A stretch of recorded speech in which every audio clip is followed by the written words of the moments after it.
जन्मेजय ने वैशंपायन से पूछा कि दुरात्मा दुर्योधन आदि द्वारा कपट रूप जुआ से परास्त पांडव लोग वनवास के लिए भेजे गए तो जंगल में जाकर उन्होंने क्या किया। वैशंपायन जी बोले, हे जन्मेजय सुनो, वह पांडु के पुत्र पांडव लोग अत्यंत दुख सागर में डूबे हुए वनवास के लिए घोर जंगल में जाकर दुख और चिंता से चिंतित हो वन में रहने लगे। वन के फल फूल खाकर पृथ्वी तल में शयन करते हुए केला और भोजपत्र का वस्त्र पहनकर दुख से दिन काटने लगे। राजकन्या सुख को भोगने वाली पतिव्रता धर्म को पालती हुई गजगामिनी द्रौपदी भी पतियों के साथ वन को चली गई थी। जिस स्थान में द्रौपदी सहित पांडव लोग रहते थे वहां पर वे ब्रह्मवेत्ता तपोरूप 88,000 मुनि लोग जा पहुँचे। ऋषियों को आए हुए जानकर महाराज युधिष्ठिर अत्यंत चिंता से घबरा उठे कि इन महात्माओं के लिए भोजन का क्या प्रबंध करें। जब युधिष्ठिर को यह चिंता हुई कि भोजनार्थ के लिए क्या उद्योग करें तो मुख की चेष्टा मलिन किए स्वामी युधिष्ठिर को देखकर द्रौपदी अत्यंत दुख से व्याकुल हो गई। उसी क्षण द्रौपदी निज पुरोहित महाराज धौम्य को पवित्र आसन पर बैठाकर प्रदक्षिणा पूर्वक नमस्कार करके नेत्रों में आंसू भरकर कुल धर्म रक्षक द्रौपदी प्रेम पूर्वक गदगद वचन बोली, हे धौम्य, हे महाभाग, इन दुखित पांडुपुत्रों को देखो। हे स्वामिन, इनके दुख को देखकर क्या आपका हृदय दुखी नहीं होता।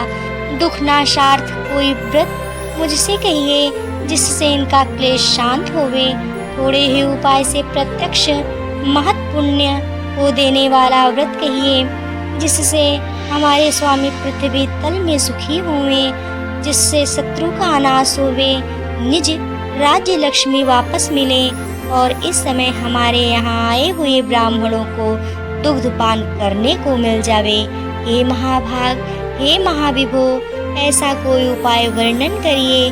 द्रौपदी के यह वचन सुनकर वैशंपायन जी जन्मेजय जी से कहते हैं, ब्राह्मणों में श्रेष्ठ महाराज धौम्य जी प्रसन्न होकर मुहूर्त मात्र ध्यान स्थित होकर द्रौपदी से बोले, हे पांचाल पुत्री, एक उत्तम व्रत को सुनो, जिस व्रत को पूर्व समय में नाग कन्या के उपदेश से सुकन्या ने किया था। हे महाभागे, स्त्रियों के साथ तुम अनेक विघ्नों को शांत करने वाले रविखष्टी व्रत को करो। द्रौपदी बोली, हे विप्र, आपका कहा हुआ व्रत कैसा है और उसकी विधि क्या है? इस व्रत में किसका पूजन किया जाता है? वह नाग कन्या कौन थी और किस हेतु उसने इस उत्तम व्रत को किया था? हे महाभाग, वह सुकन्या अत्याश्चर्य रूपी व्रत को करने वाली कौन थी? हे शरणागत वत्सल, मेरे इस संशय का आप निवारण कीजिए। इस भांति द्रौपदी के प्रश्नों को सुनकर धौम्य जी बोले, हे देवी, सतयुग में एक शर्याती नामक राजा थे जिनके 1000 स्त्रियां थीं, जिनसे एक ही कन्या उत्पन्न हुई थी। उस राजा के कन्या को छोड़कर दूसरी संतान न होने के कारण वह कन्या अति प्रिय थी और वह पिता के घर में वृद्धि को प्राप्त होने लगी। कुछ समय के बाद वह कन्या चंद्रवत मुख, कमलवत नेत्र और कुंभ अस्तिनी होती हुई युवावस्था को प्राप्त हुई। बाल्यावस्था से ही वह कन्या पिता को प्राण के समान प्रिय थी।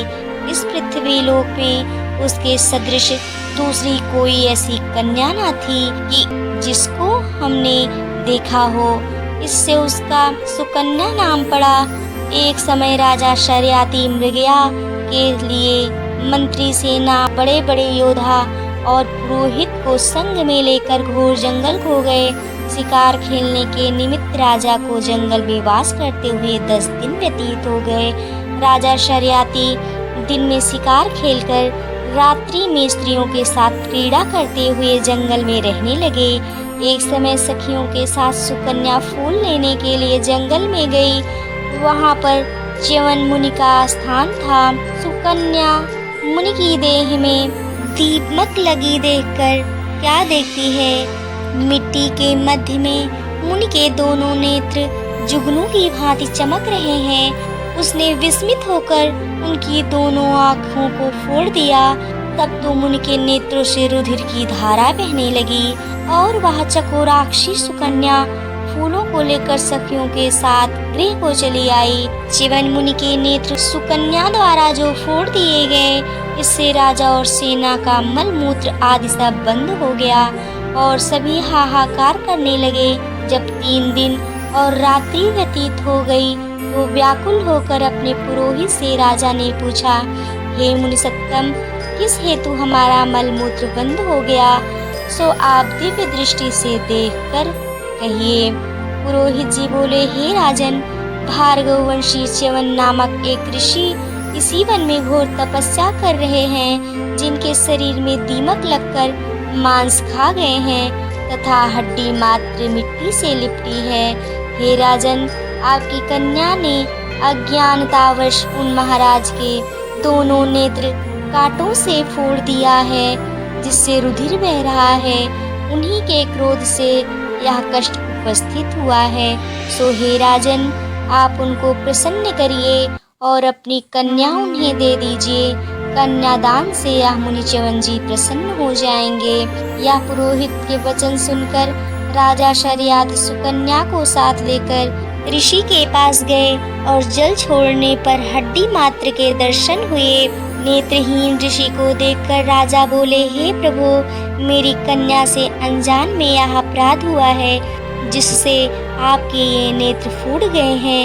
हे मुनिवर, आपकी सेवा के हेतु हम अपनी कन्या आपको देते हैं, जिसमें आपको कष्ट न होवे। राजा के वचन सुनकर ऋषि जी बड़े प्रसन्न हुए। उसी समय राजा शर्याति ने सुकन्या को ऋषि के लिए दान कर दिया। राजा से कन्या पाकर मुनि अति प्रसन्न हुए और क्रोध शांत हो गया। तब राजा को मलमूत्र हुआ और सेना सहित प्रसन्नचित्त राजा अपने देश को गए। वह सुकन्या नेत्रहीन च्यवन जी की सेवा करने लगी। वह सुकन्या कार्तिक मास में एक दिन जल के हेतु पुष्करणी में गई। वहाँ पर उसने अनेक आभूषणों से युक्त नाग कन्या को देखा। श्री कश्यप जी के यज्ञ मंडप में सूर्य भगवान का पूजन करती हुई नाग कन्या को देखकर सुकन्या धीरे से पास जाकर पूछती है, हे महाभागे, आप क्या करती हैं? किस कारण यहाँ आई हैं? सुकन्या के इस वचन को सुनकर नाग कन्या बोली कि हे साध्वी, मैं नाग कन्या हूँ, व्रत धारण कर कश्यप जी के पूजनार्थ यहाँ आई हूँ। सुकन्या बोली, इस व्रत का और पूजा का क्या प्रभाव है, क्या फल है? इस पूजा की विधि क्या है? किस महीने और किस तिथि को यह उत्तम व्रत किया जाता है? नाग कन्या ने कहा, कार्तिक शुक्ल षष्ठी को सप्तमी युक्त होने पर सर्व मनोरथ सिद्ध के लिए यह व्रत किया जाता है। व्रती को चाहिए कि पंचमी के दिन नियम से व्रत को धारण करे। सायंकाल में खीर का भोजन करके पृथ्वी पर सोए। छठ के दिन व्रत रहे। दिन में 4 रंगों से सुशोभित मंडप में सूर्य नारायण का पूजन करे और रात्रि में जागरण करे। अनेक प्रकार के फल और पकवान आदि का नैवेद्य और सूर्य नारायण की प्रीति के लिए गीत वाद्य आदि को गा बजा कर उत्सव मनावे। जब तक सूर्य नारायण का दर्शन न होवे तब तक व्रत धारण किए रहे। प्रातःकाल सप्तमी को सूर्य नारायण के दर्शन करके अर्घ देवे। दूध, नारियल, कदली फल, पुष्प, चंदन से 12 नाम सूर्य के हैं, उन्हीं के नामों का उच्चारण करते हुए और प्रत्येक नाम से दंडवत प्रणाम करते हुए अर्घ देवे। जगत के सविता, जगत के नेत्र, जगत के उत्पत्ति पालन नाश के हेतु त्रिगुणात्मा ब्रह्मा विष्णु शिव रूप सूर्य नारायण को नमस्कार है। इस प्रकार इस व्रत के करने से सूर्य नारायण महाघोर कष्ट को दूर करके मनोवांछित फल को देते हैं। हे सुव्रते, हमने यह रविषष्ठी व्रत तुमसे कहा। श्री धौम्य जी ने कहा, हे द्रौपदी, नाग कन्या के इस वचन को सुनकर सुकन्या ने इस उत्तम व्रत को किया। इसी व्रत के प्रभाव से च्यवन महाराज के नेत्र पुनः पूर्ववत हो गए, ऋषि होकर सुख भोगने लगे। इससे हे पांचाल नंदिनी, तुम भी इस व्रत को करो। इसी व्रत के प्रभाव से तुम्हारे पति पुनः राजलक्ष्मी को पाएंगे और निसंदेह तुम्हारा कल्याण होगा। तब द्रौपदी ने धौम्य महाराज की आज्ञा से यह यथाविधि व्रत किया। तो युधिष्ठिर जी ने अतिथि रूप में आए हुए ब्राह्मणों को भोजन देकर प्रणाम किया। वैशंपायन जी ने कहा, हे जन्मेजय, धौम्य जी से इस उत्तम व्रत को जानकर द्रौपदी ने किया और इसी व्रत के प्रभाव से द्रौपदी पांडवों सहित पुनः राजलक्ष्मी को प्राप्त हुई। जो कोई स्त्री इस पुनीत व्रत को करेगी, उसके समस्त पाप नाश होकर सुकन्या की भांति पति सहित सुख को पावेगी। इस व्रत को विधिवत उद्यापन करें। विधि विधान से प्रत्येक वर्ष व्रत करते हुए कथा को सुने, ब्राह्मणों को दक्षिणा देवे तो उसका मनोरथ सिद्ध होता है। जो कोई भक्ति युक्त इस कथा को सुनता है, उसको पुत्र पौत्र धन संपत्ति तथा अक्षय सुख मिलता है। इस भांति कथा को सुनकर सूर्य नारायण को अर्घ्य देकर नमस्कार करते हुए श्रोता निज निज घर को जावे। छठ माता ने जैसे माता द्रौपदी पर कृपा करी, वैसे ही हम सब पर भी कृपा करें, हमारे मनोरथ पूर्ण करें। बोलो छठ मैया की जय।